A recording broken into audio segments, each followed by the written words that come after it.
പരിശുദ്ധ പരമദിവ്യകാരുണ്യത്തിന് നേരവും ആരാധനയും സ്തുതിയും പുകഴ്ചയും ഉണ്ടായിരിക്കട്ടെ. പരിശുദ്ധ പരമദിവ്യകാരുണ്യത്തിന് നേരവും ആരാധനയും സ്തുതിയും പുകഴ്ചയും ഉണ്ടായിരിക്കട്ടെ. സഹിക്കുന്ന സ്നേഹമാണ് ക്ഷമ. ക്ഷമയോടുകൂടെ അടിക്കടി ക്ഷമിക്കേണ്ട സാഹചര്യം കുടുംബത്തിലാണ് വരണത്. ഒരുമിച്ച് കുടുംബത്തിൽ മാത്രമല്ല, ഒരേ കോവർക്കറോടുകൂടി ഇപ്പോൾ ഹെഡ് മാസ്റ്റർ, ടീച്ചേഴ്സ് അവർ 5 കൊല്ലം 6 കൊല്ലം ഒരുമിച്ച് താമസിക്കുന്നവരാണ്. അപ്പോൾ ഒരേ സ്വഭാവമുള്ളവരും അതിന് വൈരാഗ്യം സൂക്ഷിക്കുന്നവരും, ചില ആൾക്കാർക്ക് വൈരാഗ്യം മനസ്സിൽ നിന്ന് പോകാത്ത ബലഹീനന്മാരും ഒക്കെ ഉണ്ടാവും. അപ്പോൾ ഇവരുടെ കൂടെ താമസിക്കുമ്പോൾ സ്വാഭാവികമായിട്ട് നമുക്ക് വേണ്ടത് പ്രത്യാശയാണ് വേണ്ടത്. ഈ പ്രത്യാശ എന്ന് വെച്ച് കഴിഞ്ഞാൽ ഇത് എവിടെയെങ്കിലും കൊണ്ടുപോയി എൻ്റെ ദൈവം പറഞ്ഞ വചനങ്ങൾ അവൻ പറഞ്ഞ പോലെ ചെയ്തുകൊണ്ട്, ശത്രുവാണെങ്കിൽ പോലും ഞാൻ ക്ഷമിച്ചുകൊണ്ട് പ്രാർത്ഥിച്ചുകൊണ്ട് വിവേകമനുസരിച്ചുകൊണ്ട് ഞാൻ ഒഴിഞ്ഞു മാറിക്കൊണ്ടും ഒക്കെ ഇവരുടെ കൂടെ ജീവിക്കും. പക്ഷേ ദൈവം അവസാനം ഇവരെ നേടിയെടുക്കും ദൈവത്തിന്. അപ്പോൾ നമ്മുടെ ഉള്ളിലെല്ലാം വേണ്ടത് അവർ വിശ്വാസം സ്വീകരിക്കാനും ദൈവത്തെ അവർ നേടിയെടുക്കാനും വേണ്ടിയാണ് നമ്മൾ പ്രാർത്ഥിക്കേണ്ടത്. അല്ലാതെ നമ്മളോട് നല്ലവണ്ണം പെരുമാറാനല്ല പ്രാർത്ഥിക്കേണ്ടത്.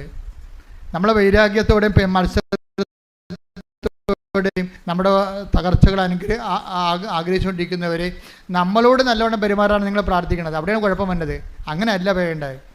നിങ്ങളോട് അവർ നല്ലവണ്ണം പെരുമാറണമേ, നല്ല രീതിയിൽ കുടുംബത്തിൽ സമാധാനം ഉണ്ടാകണമേ എന്നല്ല, ദൈവത്തിന് സമാധാനം ഉണ്ടാകണം.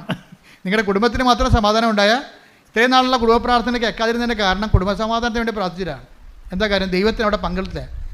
നിങ്ങൾ ചെയ്യേണ്ടത് എന്താണെന്ന് വെച്ച് കഴിഞ്ഞാൽ കുടുംബത്തിൽ സമാധാനം ഉണ്ടാകും. ഭർത്താവ് കുടിക്കാതിരിക്കണം, അല്ലെങ്കിൽ ഭാര്യ എടുത്തുചാട്ടം നിർത്തണം, അല്ലെങ്കിൽ കാന്തിരി പൊന്തിരി ചിലവാക്കുന്ന രീതിയിൽ നിർത്തണം, ആവശ്യമില്ലാത്ത കാര്യത്തിനെല്ലാം കയറി വായ്ത്തലക്കി പിടിക്കണം, സ്വഭാവം മാറ്റണം. കുടുംബത്തിൽ സമാധാനമാണ്. കുടുംബത്തിൽ സമാധാനം ഉണ്ടാകണമെന്ന് വെച്ചാൽ ദൈവത്തിന് എന്താ പ്രയോജനം? ഒരു പ്രയോജനമില്ല. ദൈവത്തിന് ഒരു പ്രയോജനമില്ലാത്ത കാര്യങ്ങളാണ് നിങ്ങൾ ദൈവത്തോട് ചോദിക്കുന്നത് കൊണ്ടാണ് വർഷങ്ങൾ ചോദിക്കേണ്ടി വരുന്നത്. ഇതിനെ നിങ്ങൾ ടെസ്റ്റ് ചെയ്യണം. എന്ത് ചെയ്യണം? ദൈവത്തിന് പ്രയോജനമുള്ള ആ രീതികൾ എന്താണ്? എൻ്റെ ഭർത്താവ് ദൈവത്തെ അറിയണമേ. പ്രശ്നം തീർന്ന് ദൈവം അത് കേൾക്കണമെന്ന് ഇത്തിരി സമയമെടുക്കും. കാര്യം എന്താണ്? നീ കൂടി ദൈവത്തെ അറിയണ്ടേ? ഭർത്താവ് ഭാഗത്ത് അറിഞ്ഞാൽ പോരല്ല. പറഞ്ഞല്ലേ, എൻ്റെ ഭർത്താവ് ദൈവത്തെ അറിയണേ. ദൈവത്തെ എന്ന് വെച്ചാൽ അറിയേണ്ട പോലെ അറിയണം. എന്താണ് ഞാൻ ഒരു കാര്യങ്ങൾ വരുമ്പോൾ നമ്മളെ പിടക്കാതെ അതിനെ സൗമ്യമായി. ഈ മോസസ് എന്തുകൊണ്ടാണ് പിടക്കാതിരുന്നത്? അവർ തോന്നിവാസികളായിരുന്നേ. അവരെ ഇടക്കിടക്ക് മോശമെന്ന് പറയും. ഈജിപ്തിലെ ഇറച്ചിച്ചട്ടിയെക്കുറിച്ച് ഓർക്കുമ്പോൾ ഞങ്ങൾ ഈ മരുഭൂമി കൊല്ലാൻ കൊണ്ടുവന്നതെന്ന് നിന്നെ നിങ്ങൾ ചവിട്ടിക്കീറുന്നൊക്കെയാണ് ഇവർ പറയണത്. ഇവർ attack the word of God. ശ്രദ്ധിക്കട്ടെ. ഹല്ലേലൂയ ഹല്ലേലൂയ ഹല്ലേലൂയ ഹല്ലേലൂയ. യേശുവേ നന്ദി. ഹല്ലേലൂയ ഹല്ലേലൂയ ഹല്ലേലൂയ. യേശുവേ ആരാധന ആരാധന ആരാധന ആരാധന. യേശുവേ നന്ദി. മഹത്വം മഹത്വം മഹത്വം. ഹല്ലേലൂയ ഹല്ലേലൂയ ഹല്ലേലൂയ ഹല്ലേലൂയ. യേശുവേ സ്തുതി. ഹല്ലേലൂയ ഹല്ലേലൂയ ഹല്ലേലൂയ. പുറപ്പാട് 16:2-3. പുറപ്പാട് 16:2-3. മരുഭൂമിയിൽ വെച്ച് ഇസ്രായേൽ സമൂഹം ഒന്നടങ്കം മോശയ്ക്കും അഹറോനും എതിരായി പിറുപിറുത്തു. ഇസ്രായേൽക്കാർ അവരോട് പറഞ്ഞു, ഈജിപ്തിൽ ഇറച്ചിപ്പാത്രത്തിനടുത്തിരുന്ന് തൃപ്തിയാവോളം അപ്പം തിന്നുകൊണ്ടിരുന്നപ്പോൾ കർത്താവിന്റെ കരത്താൽ കൊല്ലപ്പെട്ടിരുന്നുവെങ്കിൽ എത്ര നന്നായിരുന്നു. അപ്പൊ ഈ മോശസിനും അഹ്റോനും എതിരെ പിറുപിറുക്കുകയാണ്. എന്താ ഓർക്കണത്? എന്തെങ്കിലും ഒരു ഭക്ഷണത്തിന് ഒരു അല്പം വിശന്ന് കഴിഞ്ഞാൽ ഉടനെ ഇവർ ഈജിപ്തിലെ ഇറച്ചിപ്പാത്രം ഓർക്കും. അതന്നെ കുടുംബത്തിൽ നടക്കണതേ.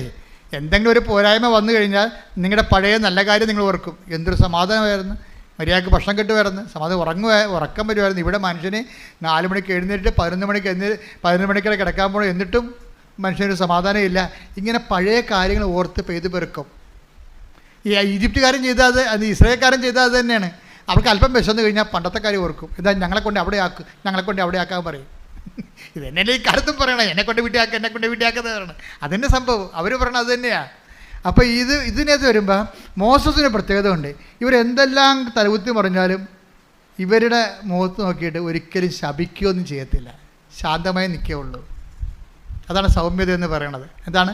സഹിക്കുന്ന സ്നേഹം പ്ലസ് കുറച്ച് സമയം എടുക്കുമെന്ന് കർത്താവിന് അറിയാം. ഓരോരോ കാര്യങ്ങൾക്ക് പരിഹാരം ഉണ്ടാക്കണമല്ല, നമുക്ക് വലിയ യാത്രയാണുള്ളത്. അതുകൊണ്ട് ഓരോരോ വിഷയത്തിന് എടുത്ത് ചാടാൻ പോയി കഴിഞ്ഞാൽ അതിന് നേരം ഉണ്ടാകത്തുള്ളൂ. അവസാനം എല്ലാം കർത്താവ് ക്രമീകരിക്കും. മോശത്തിന് നല്ല വിശ്വാസമാണ്. എന്താണ്? അവസാനം എൻ്റെ ദൈവം എല്ലാം നല്ലവണ്ണം ക്രമീകരിക്കും. അതിൽ നിന്ന് പ്രത്യാശ വരികയും. അപ്പോൾ സഹിക്കുന്ന സ്നേഹത്തിൻ്റെ കൂടെ പ്രത്യാശ കയറ്റിയപ്പോഴാണ് എന്ത് പറ്റിയത്? സൗമ്യത ഉണ്ടായത്. അപ്പോൾ ഇത് നിങ്ങളെല്ലാവരും ഒരു കുടുംബസമാധാനം ഇല്ലെങ്കിൽ ദൈവത്തെ കക്ഷി ചേർത്തിട്ട് അവസാനം കർത്താവെല്ലാം ശരിയാക്കും. എൻ്റെ മക്കൾക്കായാലും അപ്പം പറയും എൻ്റെ അച്ഛ അവരെ വേറെ വിശ്വാസത്തിലേക്ക് അവൾ പ്രേമിച്ച് നടക്കുകയാണെന്ന് പറയുമ്പോൾ നിങ്ങളെ എന്താ പ്രശ്നം വെച്ച് കഴിഞ്ഞാൽ അപ്പോൾ അവൾ അത് വിട്ട് കഴിഞ്ഞാൽ നിങ്ങൾ ഓക്കെ ആവുക, നിങ്ങൾ ഓക്കെ ആവും, പക്ഷേ ദൈവം ഓക്കെ ആകത്തില്ല. എന്താ കാര്യം വെച്ച് കഴിഞ്ഞാൽ അവളും ദൈവത്തെ അറിയാതെയാണ് മരിക്കണമെങ്കിലുള്ള അവസ്ഥ എന്തായിരിക്കും? അതാണ് വിഷയം. ദൈവത്തിന് ഒന്നാം സ്ഥാനം കൊടുത്തുകൊണ്ട് വേണം ജീവിതത്തെ പുനഃക്രമീകരിക്കേണ്ടത്. ദൈവം എല്ലാ വിഷയങ്ങളും എപ്പോഴായാലും കറക്റ്റ് ക്രമീകരിക്കും. മോശസിന് അനുഭവത്തിൽ നിന്നറിയാം. അതുകൊണ്ടാണ് മോശത്തിന് അതിനെക്കുറിച്ച് മോശത്തിനെക്കുറിച്ച് പറയണതേ. ഈ സൗമ്യതയുടെ ഉറവിടം എന്താണെന്നറിയാമോ? മോശത്തിൻ്റെ സൗമ്യത ഉറവിടം എന്ന് പറയുന്നത് സങ്കീർത്തനം 103:7 മോശസ് ചുമ്മാ സൗമ്യത ഉണ്ടായതല്ല. അരക്കിലോ സൗമ്യത ഇങ്ങോട്ട് തരാൻ വേണ്ടി സീനാമലയെ പൊളിച്ച് തിന്നിട്ടും പറയും, ദൈവമേ എന്താണ് മോശത്തെ വന്നത്, എനിക്ക് അരക്കിലോ സൗമ്യത വേണം. അങ്ങനെ ഞാൻ തൂക്കിയും വെട്ടി കൊടുക്കണമല്ല. ഇത് എവിടുന്ന് സൗമ്യത ഉണ്ടായെന്ന് സങ്കീർത്തനം പറയുന്നുണ്ട്. സങ്കീർത്തനം 103:7 അവിടുന്ന് തന്റെ വഴികൾ മോശയ്ക്കും പ്രവൃത്തികൾ ഇസ്രായേൽ ജനത്തിനും വെളിപ്പെടുത്തി. അതാണ് പ്രശ്നം. ഈ സൗമ്യത എങ്ങനെ ഉണ്ടായത്? അവിടുന്ന് ദൈവം തൻ്റെ വഴികളെ ആർക്കാണ് വെളിപ്പെടുത്തിയത്? മോശയ്ക്കും. പ്രവൃത്തികളെ ഇസ്രായേൽ ജനത്തിന് വെളിപ്പെടുത്തി. അപ്പോൾ ഒരു കാര്യം എന്തിനു വേണ്ടി ചെയ്യുന്നു എന്നുള്ളതാണ് വഴികളെ. എന്താണ് ചെയ്യണം എന്നുള്ളത് പ്രവൃത്തിയാണ്.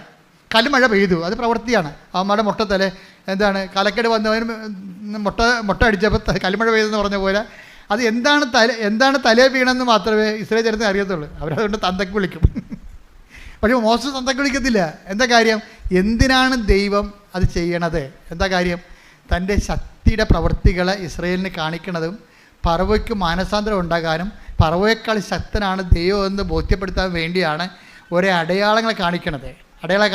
അപ്പോൾ അതാണ് എന്താണ് തൻ്റെ പ്രവൃത്തികൾ, തൻ്റെ വഴികൾ മോശസിനും എന്തിനാണ് ചെയ്യണതെന്നുള്ളത്. കുടുംബത്തിൽ എന്തിനാണ് പ്രശ്നം ഉണ്ടാകുന്നത്? പ്രസാദപരം ഉണ്ടാകാനാണ്. തീർന്നില്ല പരിപാടി. കുടുംബത്തിൽ എന്താണ് പ്രശ്നങ്ങൾ ഉണ്ടാകുന്നത്? ദൈവം ഒറ്റ വാക്ക് പറയും, എന്താണ്? പ്രസാദപരം, grace, not by merit but by grace. ആ ഉടമ്പടിയുടെ അഷ്ടവാപ്തവാക്യം നമ്മളെ പ്രശ്നങ്ങൾ ഉണ്ടാകുന്നത് എന്തിനാണ്? പ്രസാദപരം ഉണ്ടാകാനാണ്. അപ്പോൾ അതുകൊണ്ട് ഇതിൻ്റെ ഉള്ളിൽ, ഈ പ്രശ്നത്തിൻ്റെ ഉള്ളിൽ ഒരു പ്രസാദപരം ഇരിക്കുന്നുണ്ട്. അത് പ്രസാദപരത്തിനെ നേടാനുള്ള മാർഗമാണ് സ്നേഹം, ക്ഷമ, ദയ, നന്മ, വിശ്വസ്തത, ആത്മസംയമനം. പരിശുദ്ധാത്മാവിൻ്റെ ഫലങ്ങളില്ലേ? പരിശുദ്ധാത്മാവിൻ്റെ ഫലങ്ങൾ അതിൽ തന്നെ ലക്ഷ്യമല്ല, മാർഗമാണ്. ലക്ഷ്യം എന്താണ്? പ്രസാദപരം, ദൈവത്തിൻ്റെ ശക്തിയാണ്. അതിൻ്റെ കണ്ടെയ്നറാണ് ഈ സംഭവം. സൗമ്യത എന്ന് പറയുന്നത് ഒരു കണ്ടെയ്നറാണ്. അല്ല സൗമ്യത വെട്ടിപ്പിടിക്കാൻ തിന്നാൻ പറ്റത്തില്ല. സൗമ്യത കൊണ്ട് ദൈവം ഉദ്ദേശിക്കുന്നത് അതൊരു പാത്രമാണ്, സംരക്ഷണ പാത്രം. ഇപ്പോൾ നമുക്കില്ല ഒരു ഗ്ലാസിൻ്റെ അകത്ത് എന്തിനാണ് ഗ്ലാസ് വെച്ചിരിക്കണേ? ഇവിടെ ഇതിനകത്ത് വെള്ളമുണ്ട്. വെള്ളമാണ് ദൈവത്തിൻ്റെ ശക്തി. ഗ്ലാസ് എന്താണ്?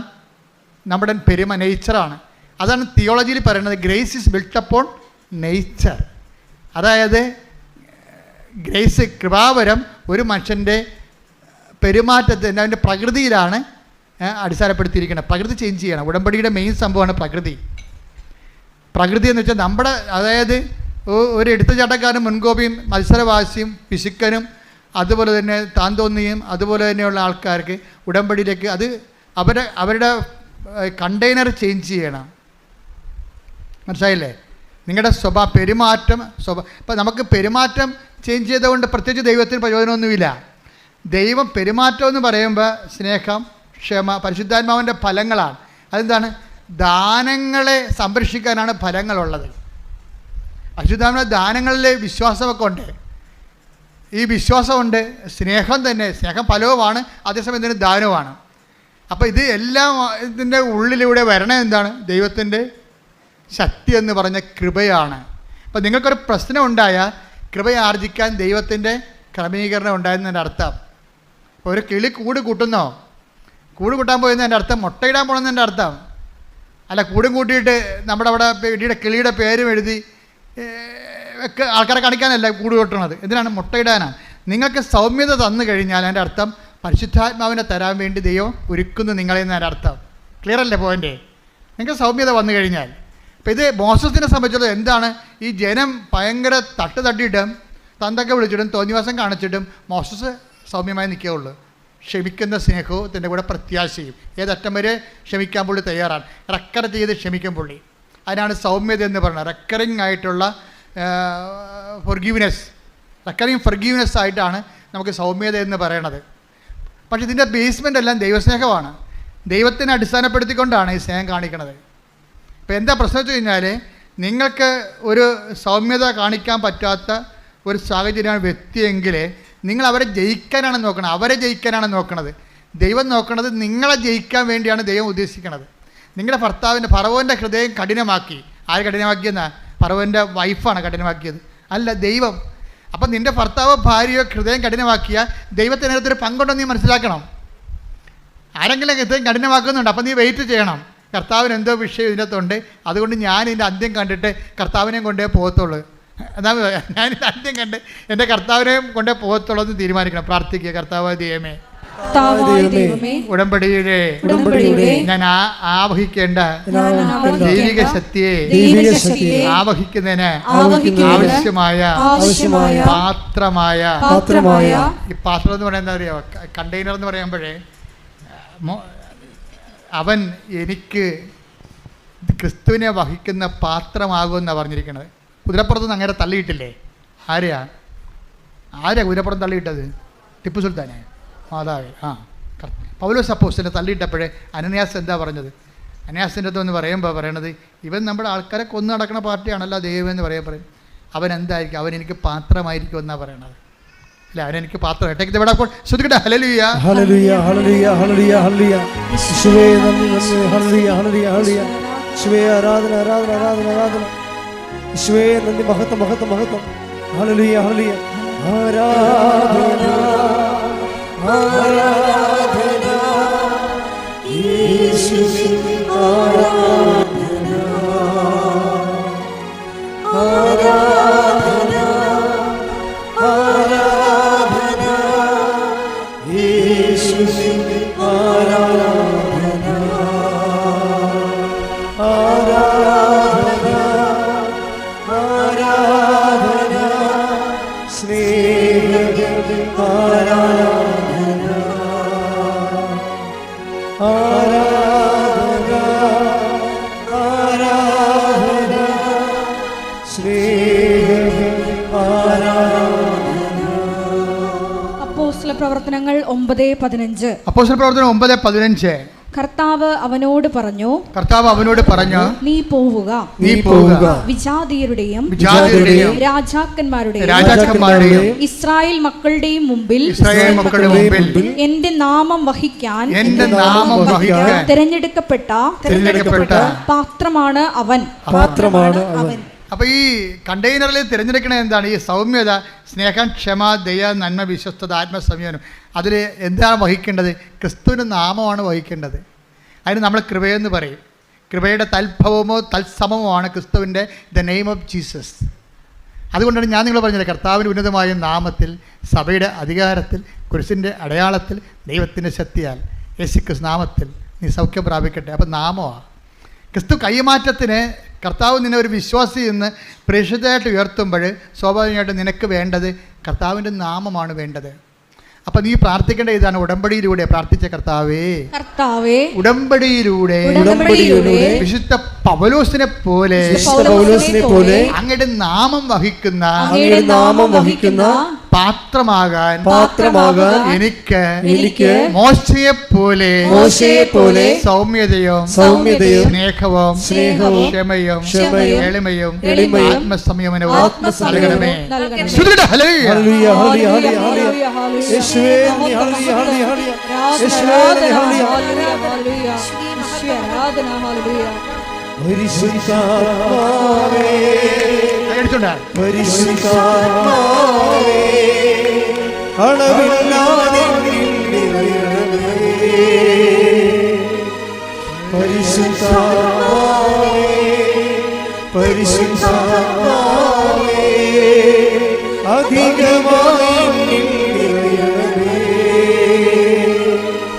പരിശുദ്ധ പരമ ദിവ്യകാരുണ്യത്തിന് എന്നേരവും ആരാധനയും സ്തുതിയും പുകഴ്ചയും ഉണ്ടായിരിക്കട്ടെ. നിങ്ങൾ വചനം കേൾക്കണം, വചനത്തെ സ്നേഹിക്കണം. അപ്പോൾ ഉടമ്പടി താനെ, നിങ്ങൾ ഉടമ്പടി വെച്ച നിയോഗങ്ങളെക്കുറിച്ച് ചിന്തിക്കുക പോലും ചെയ്യരുത്. അത് ചിന്തിക്കേണ്ടത് ആരാണ്? അത് കർത്താവാണ്. നമ്മൾ അവയവങ്ങളല്ലേ. തലയാരാ? പണ്ടേ ഊംബ്രാണ്ട് എന്ന് പറഞ്ഞൊരു വലിയ ഇവാഞ്ചലിസ്റ്റ് ഉണ്ടായിരുന്നു. ഊംബ്രാണ്ടിൻ്റെ മകനാണ് മൈക്കിൾ ഊംബ്രാണ്ട്. മൈക്കിൾ ഊംബ്രാണ്ട് പയ്യനായിരുന്ന സമയത്ത് ഊംബ്രാണ്ട് 14 കൊല്ലം കമ്മ്യൂണിസ്റ്റ് തടവറ ജീവിച്ച ആളാണ്. അപ്പോൾ ഞാൻ ഊംബ്രാണ്ടിൻ്റെ പ്രസംഗം കേട്ടിട്ടുണ്ട്. ഞാനത് 77. അപ്പോൾ അദ്ദേഹം അന്ന് പ്രസംഗിച്ചത്, അദ്ദേഹം പറഞ്ഞത്, എൻ്റെ മകൻ മൈക്കിൾ ഊംബ്രാണ്ടേ എൻ്റെ അടുത്ത് വന്നു, പപ്പ എനിക്ക് ബോറടിക്കണമെന്ന് പറഞ്ഞു. പപ്പ എനിക്ക് ബോറടിക്കണേ. അപ്പോൾ അവന് അന്ന് 9 വയസ്സേ പറ്റേ ഉള്ളൂ. അപ്പോൾ അവന് അങ്ങ് പറയാനുള്ള കഴിവുണ്ട് അവന്. അപ്പോൾ പറഞ്ഞ്, നീ ദൈവത്തെക്കുറിച്ച് ചിന്തിക്കുമോനെ എന്ന് പറഞ്ഞു. ദൈവത്തെക്കുറിച്ച് ചിന്തിക്കുക എന്ന് പറഞ്ഞു. അപ്പോൾ ഉംബ്രാണ്ടിൻ്റെ മകൻ മൈക്കിൾ ഉംബ്രാണ്ട്, റിച്ചാർഡ് ഉംബ്രാണ്ടിൻ്റെ മകൻ മൈക്കിൾ ഉംബ്രാണ്ട് പയ്യൻ പറഞ്ഞ്, ദൈവം വലിയ ആളല്ലേ, ഈ വലിയ ആളെ എൻ്റെ കൊച്ചു തല കൊണ്ട് ഞാൻ എങ്ങനെ ചിന്തിക്കാനാണെന്ന് ചോദിച്ചു. അതാണ് അവൻ ചോദിച്ചത്. അപ്പോൾ ദൈവത്തിൻ്റെ വലിയ തല കൊണ്ട് എന്നെക്കൊണ്ട് ചിന്തിക്കട്ടെ എന്ന്. അവൻ കൊച്ചാണെങ്കിലും അവൻ പറയണ കാര്യങ്ങളെല്ലാം കറക്റ്റാണ്. കാരണം അവൻ ദൈവത്തെക്കുറിച്ച് നല്ല ബോധമുണ്ട് അവന്. അപ്പോൾ ദൈവം തലയാണ്, അത് കർത്താവ് പറഞ്ഞിട്ടുണ്ട് തലയാണെന്ന്. അപ്പോൾ നമുക്ക് ചിന്തിക്കേണ്ട കാര്യമുണ്ടോ? ഉടമ്പടി നിയോഗങ്ങൾ നിറവേറ്റേണ്ടത് ദൈവത്തിൻ്റെ വലിയ തല കൊണ്ട് ദൈവം ചിന്തിച്ചോളൂ. നമ്മുടെ ചിന്ത വരേണ്ടവൻ ആവശ്യമില്ല. ഉടമ്പടി നിയോഗം, ജോലി, വീട്, വിവാഹം, നിൻ്റെ പഠനങ്ങൾ, നിൻ്റെ ജീവിത പങ്കാളി, അതിനെക്കുറിച്ച് നീ ഇനി തലക്കൊണ്ട് നടക്കേണ്ട കാര്യമില്ല. അതെന്താണ്? നീ അത് ഏൽപ്പിച്ചു. വലിയ തലക്ക് ചിന്തിക്കാൻ കൊടുത്തിരിക്കുകയാണ്. കൈയടിക്കട്ടെ, ശ്രുതിക്കട്ടെ.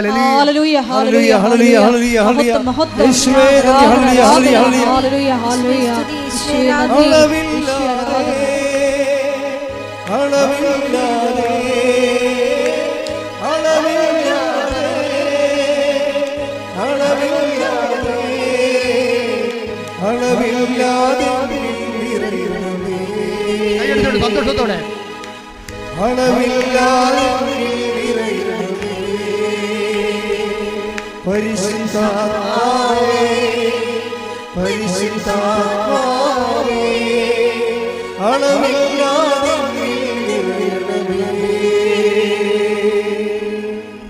അപ്പോൾ ദൈവത്തിന് ചിന്തിക്കാൻ കൊടുക്കുക. നമ്മളെന്താ ചിന്തിക്കേണ്ടത്? ദൈവം നമ്മളെക്കുറിച്ച് ചിന്തിച്ചോളൂ. നമ്മളെന്താ ചിന്തിക്കേണ്ടത്?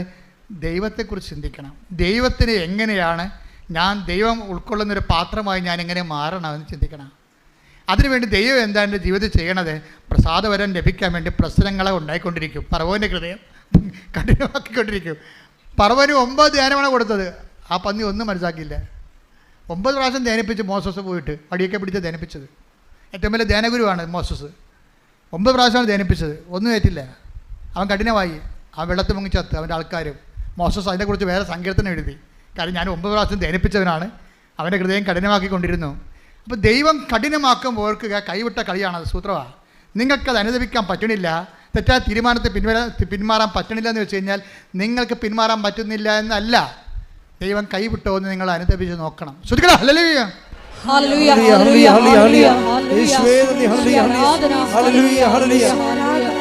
അനുദപിക്കാനുള്ള അവസരങ്ങൾ നഷ്ടപ്പെടുത്താതിരിക്കാനുള്ള കൃപയ്ക്ക് വേണ്ടി ഞങ്ങൾ പരിശുദ്ധ പരമദിവ്യകാരുണ്യത്തിന് മോസസ് ഇതൊക്കെ പഠിച്ചപ്പോൾ മോസസ് എഴുതിയ പുസ്തകം തന്നെ നിയമാവർത്തനം. മോസസ് ഇത് പഠിച്ചില്ലേ? എന്താ കാര്യം? സൗമ്യതയുടെ അടിസ്ഥാനം എന്താണ്? അതെന്താണ്? ദൈവം ഇസ്രായേൽ ജനത്തിന് തൻ്റെ പ്രവർത്തികളും മോശയ്ക്ക് തൻ്റെ വഴികളും വെളിപ്പെടുത്തി. അപ്പം എന്തിനു വേണ്ടിയാണ് ഒരു ജീവിതത്തിൽ, നമ്മുടെ ജീവിതത്തിൽ എന്തുകൊണ്ടാണ്? ഞാൻ പലരും പറഞ്ഞിട്ടുണ്ട് നിങ്ങളോട്, മാതാപിതാക്കന്മാരോട് പലരോടും എൻ്റെ അടുത്ത് വരും പറയുന്നു, മക്കളെ അവൻ്റെ സ്വഭാവം കുറച്ചു കാലം കൂടി ഇങ്ങനെ ഉണ്ടാകും, നിൻ്റെ പ്രാർത്ഥന കുറച്ചു കാലം കൂടി നീ തുടരണം. കാര്യം എന്താണെന്നറിയാമോ? നിൻ്റെ രക്ഷ നിൻ്റെ മക്കളിൽ നിന്നാണ്. പല മാതാപിതാക്കന്മാരും പ്രാർത്ഥന കിട്ടിയിരിക്കുന്നതും പ്രാർത്ഥിക്കാൻ പഠിച്ചതും മക്കൾ പോക്രികളായതുകൊണ്ടാണ്, സ്വനിവാസികളായതുകൊണ്ടാണ്. മക്കൾക്ക് വേണ്ടി പ്രാർത്ഥിച്ചല്ലേ നമ്മൾ വിശുദ്ധരായത്. അതായിരിക്കും ദൈവത്തിൻ്റെ പദ്ധതി.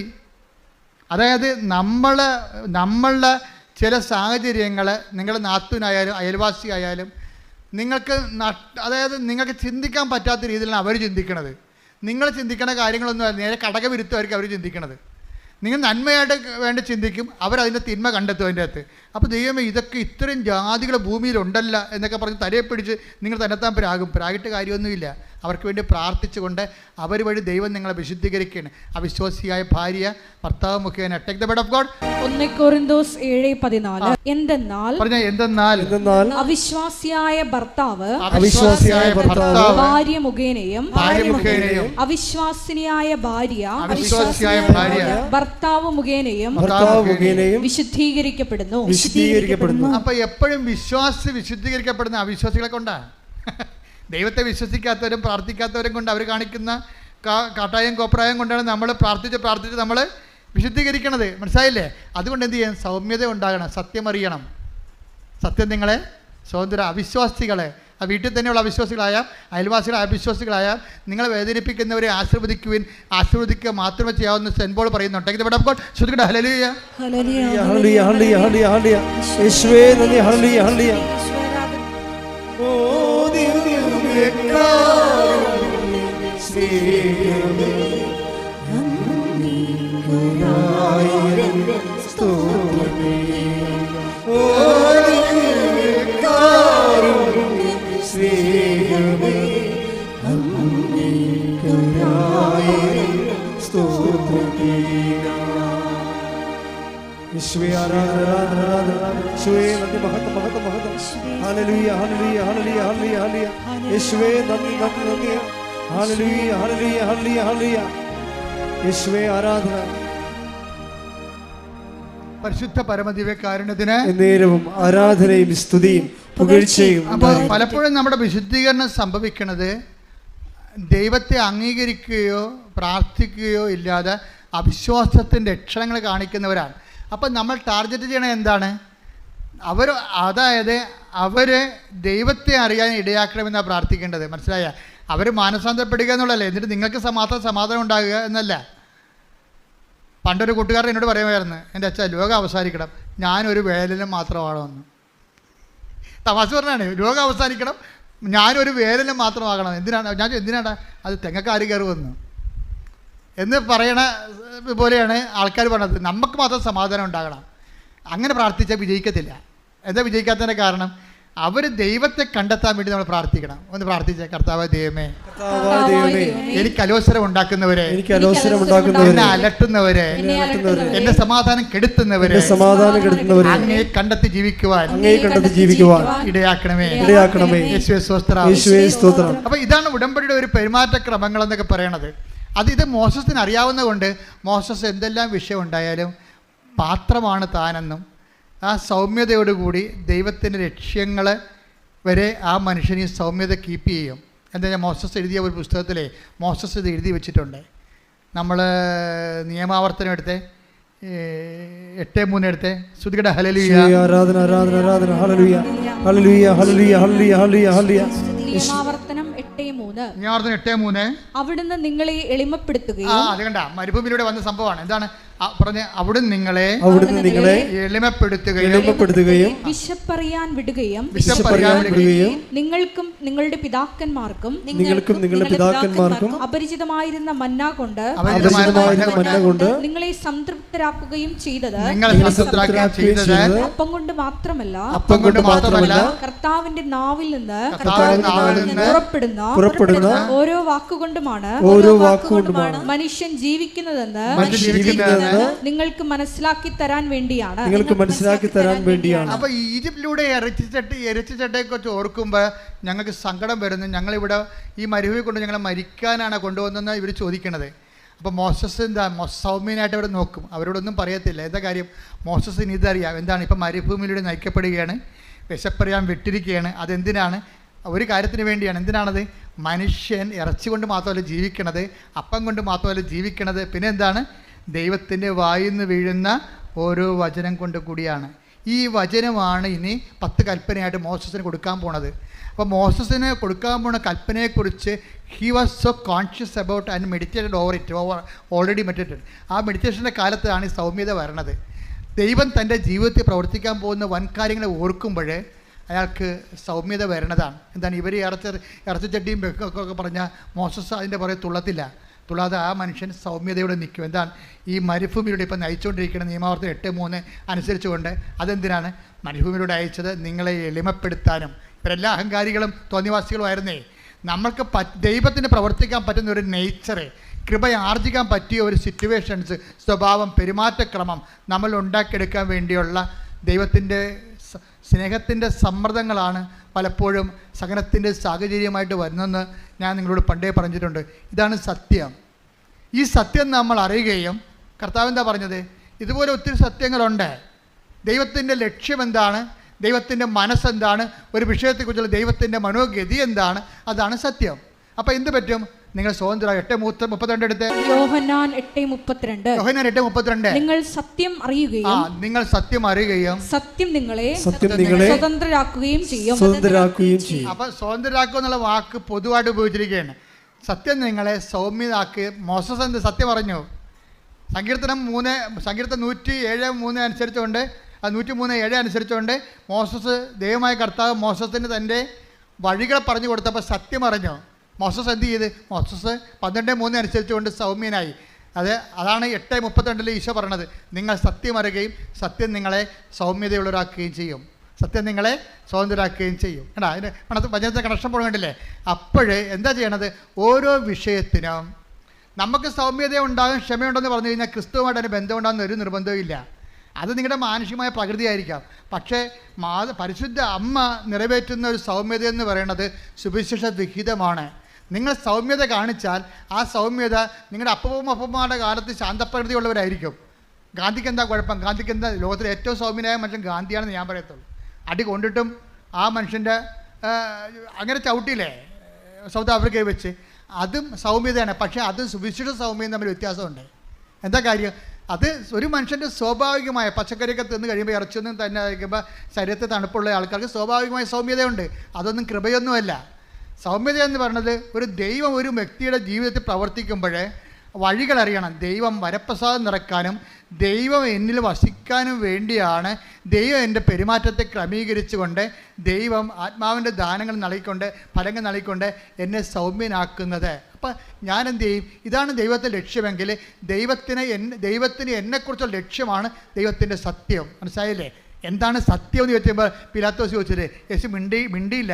Take the word of God. എന്താണ് സത്യം? ശ്രുതികട ഹല്ലേലൂയ ഹല്ലേലൂയ ഹല്ലേലൂയ ഹല്ലേലൂയ ഹല്ലേലൂയ ഹല്ലേലൂയ.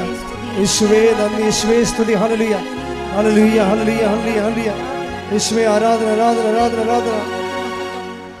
യോഹന്നാൻ 18:38 പീലാത്തോസ് അവനോട് ചോദിച്ചു, എന്താണ് സത്യം? എന്താണ് സത്യം? എന്താണ് സത്യം എന്ന് ചോദിക്കുമ്പോൾ വളരെ സൗമ്യതയോടെ നിന്നുകൊണ്ട് കർത്താവ് എഴുതില്ല. ആരാ പ്രധാന പുരോഹിതൻ്റെ ഭൃത്യൻ അവൻ്റെ കനക്കുട്ടി അടിക്കുമ്പോൾ അവൻ പറഞ്ഞു, ഞാൻ സത്യമാണ് പറഞ്ഞതെങ്കിൽ നീ എന്നെ പ്രഹരിച്ചത് എന്തിന്? സൗമ്യതയോടെയല്ല ചോദിച്ചത്. എന്ന് വെച്ചാൽ ഇതിൻ്റെയൊക്കെ ലക്ഷ്യം എന്താണ്? ഞാൻ ഇടയനെ അടിക്കും, ആടുകൾ ചിതറും. മനുഷ്യൻ്റെ പാപത്തിന് പരിഹാരം അവൻ ചെയ്യാൻ തുടങ്ങി, പിതാവ് തന്നോട് ചെയ്യാൻ തുടങ്ങി എന്നുള്ള സത്യം അവൻ മനസ്സിലാക്കി. ആ സത്യവും മനസ്സിലാക്കിയ കാരണം അവൻ സ്വതന്ത്രനായിരുന്നു. അവന് ആരോടും പരാതിയില്ല, ആരോടും പരിഭവമില്ല. എന്ന് നമുക്ക് പരാതിയില്ല, എന്ന് നമുക്ക് പരിഭവമില്ലാത്ത രീതിയിൽ എത്തിച്ചേരുന്നുവോ അവിടെ വെച്ച് നമ്മൾ സത്യമാകുന്ന ക്രിസ്തുവിനെ അറിഞ്ഞിരിക്കുകയാണ്. അപ്പം നിങ്ങളിൽ ഉണ്ടാകുന്ന ഉടമ്പടി, നിങ്ങൾ ഉണ്ടാക്കുന്ന ഒരു പെരുമാറ്റ ക്രമമുണ്ട്. അതേക്കുറിച്ച് നിങ്ങൾ നല്ല ബോധമുള്ളവരായിരിക്കണം. അല്ലാതെ നിങ്ങൾക്ക് കിട്ടുന്ന ക്യാഷ് ആൻഡ് കൈൻഡിനെ കുറിച്ച് മാത്രം പരിമാറി IITS പാസ്സായി വസ്തു വിറ്റൊന്നും പറഞ്ഞ് നടക്കരുത്. മറിച്ച് നിങ്ങളുടെ പെരുമാറ്റത്തിൽ എന്ത് മാറ്റം ഉണ്ടായി, അതെങ്ങനെ ക്രിസ്തുവിനെ സ്വീകരിക്കാൻ പറ്റുന്ന രീതിയിലേക്ക് ദൈവം നിങ്ങളെ പ്രശ്നങ്ങളിലൂടെ പ്രസാദപരം നിറയാൻ വേണ്ടി ഒരുക്കി. That is the truth. അതാണ് സത്യം എന്ന് പറയുന്നത്. ആ സത്യം നിങ്ങൾ അറിയുകയും നിങ്ങൾ ഇനി എന്തെല്ലാം വിഷയങ്ങളുണ്ടായാലും നിങ്ങൾ ക്ഷോഭിക്കത്തില്ല. എന്താ കാര്യം? സത്യം നിങ്ങൾ അറിഞ്ഞിരിക്കുന്നു, സത്യം നിങ്ങളെ സ്വതന്ത്രരാക്കിയിരിക്കുന്നു. ഇത് വരുമ്പോഴാണ് ഇനി ദൈവം നിങ്ങളെ കൃപ നൽകേണ്ടത്. ഈ സത്യത്തിലേക്ക് വരുമ്പോൾ, ഈ രീതിയിലേക്ക് വരുമ്പോൾ നിങ്ങൾക്ക് ദൈവം ശക്തി തരും. അതെന്തിനാണ്? ദൗത്യത്തിന് വേണ്ടിയുള്ളതാണ്. സുവിശേഷ വേലയ്ക്ക് ഇതുപോലെയുള്ള ദൗത്യങ്ങൾ ചെയ്യാൻ വേണ്ടി നമുക്ക് അനുഗ്രഹം കിട്ടിയിട്ട് കാര്യമില്ല. നിങ്ങളുടെ IITS പാസ്സായിട്ട് 10 പത്രം കൊടുക്കുമ്പോൾ നിങ്ങൾ സുവിശേഷ വേലക്കാരായി മാറുന്നില്ല. അതിലേക്കുള്ള വഴിയാണത്. മറിച്ചെന്താണ്? ക്രിസ്തുവിനെ കൈമാറണമെന്ന് നിങ്ങൾക്ക് തോന്നിയെങ്കിൽ തീർച്ചയായിട്ടും നിങ്ങൾ എന്തെങ്കിലുമൊക്കെ ജനങ്ങൾ നിങ്ങളെ പറയും. അപ്പോൾ ജനങ്ങളെ പറയുമ്പോൾ നിങ്ങളെ ദ്രോഹിക്കുന്നവരെ ആശീർവദിക്കുമെന്ന് പറയത്തില്ലേ? എനിക്ക് തോന്നുന്നത് റോമ 14 രോഹിക്കുന്നവർ ആശീർവദിക്കുക മാത്രമേ ചെയ്യാവൂ. റോമ 12:14. റോമ 12:14. നിങ്ങളെ പീഡിപ്പിക്കുന്നവരെ അനുഗ്രഹിക്കുവിൻ. നിങ്ങളെ പീഡിപ്പിക്കുന്നവരെ എന്ന് പറഞ്ഞാൽ നിങ്ങളെ പീഡിപ്പിക്കുന്നവരെ അനുഗ്രഹിക്കുവിൻ. അനുഗ്രഹിക്കുകയല്ലാതെ ശപിക്കരുത്. സുവിശേഷം കൈമാറുമ്പോൾ നമുക്ക് ശപിക്കാൻ പറ്റിയ കുറേ സാഹചര്യങ്ങൾ ഉണ്ടാകും. നീ മുടിഞ്ഞു പോകണോ എന്നൊക്കെ നമുക്ക് പറയും. അത് നമ്മൾ പിശാചം ഉണ്ടെങ്കിൽ പറയത്തുള്ളൂ. പക്ഷേ നീ സുവിശേഷ വേലക്കാരായ കൃപയെ പാത്രമായിരിക്കുകയും ക്രിസ്തുവിനെ കൈമാറുകയും ചെയ്യുമ്പോൾ അവനെ ആശീർവദിക്കുക മാത്രമേ ചെയ്യാവൂ. അതാണ് സുവിശേഷ വേല. കാര്യം നമുക്കിതുപോലെ ആശീർവദിക്കാൻ ഒരു ദിവസം 5 പേരെ കിട്ടിയാൽ രക്ഷപ്പെട്ടു. നമുക്ക് 5 പേരെ കർത്താവിനെ കൈമാറുന്നതിൻ്റെ പേരിൽ ഈ പിള്ളേരൊക്കെ ഇപ്പോഴത്തെ യൂത്തൊക്കെ നമ്മളെ ഞെട്ടിച്ച് കളയുന്നുണ്ട്. അവർ പറഞ്ഞ കർത്താവിനെ ആരെ കണ്ടാലും എനിക്ക് കർത്താവിനെ കുറിച്ച് പറയാൻ തോന്നുമെന്ന്. അത് രക്ഷപ്പെട്ടില്ലേ? അവൾ നിത്യ ഉടമ്പടിയിലാണ് ശരിക്കും പറഞ്ഞാൽ. ആരെ കണ്ടാലും എനിക്ക് കർത്താവിനെ കുറിച്ച് പറയാൻ തോന്നുമെന്ന്. അപ്പോൾ തന്നെ ഈ ആൾ എൻഗ്രേസ്ഡ് ആണ് ആൾ ശരിക്കും. നടപടി പുസ്തകം 14:9 എടുത്ത് ശ്രുതികട ഹല്ലേലൂയ ഹല്ലേലൂയ ഹല്ലേലൂയ ഹല്ലേലൂയ ഹല്ലേലൂയ യേശുവേ നന്ദി. ഹല്ലേലൂയ ഹല്ലേലൂയ ഹല്ലേലൂയ ഹല്ലേലൂയ ഹല്ലേലൂയ ഹല്ലേലൂയ ഹല്ലേലൂയ ഹല്ലേലൂയ